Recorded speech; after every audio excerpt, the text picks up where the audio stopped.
Rosalie, may update na ba mula sa tanggapan ng Secretary General ng kaugnay nitong mga nakabinbing impeachment complaints laban kay VP Duterte?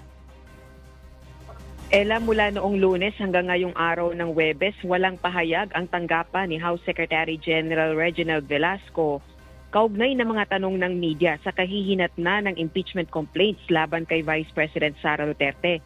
Inihain yung mga reklamo noon pang December 2024 dahil sa questionableng paggastos ng Vice Presidente ng kanyang confidential funds.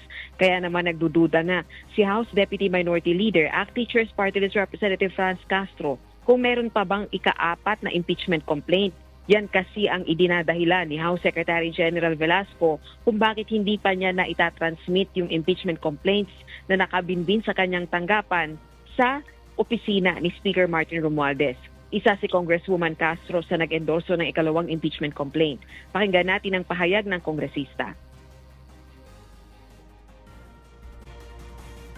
Medyo matagal-tagal na rin ang ganyang pronouncement, no? Hindi natin alam kung totoo nga ba yan o hindi. Wala akong nakikita signal dito sa mga kasamahan namin dito sa House of Representatives, kahit nakasitanungin mo sila, wala silang alam.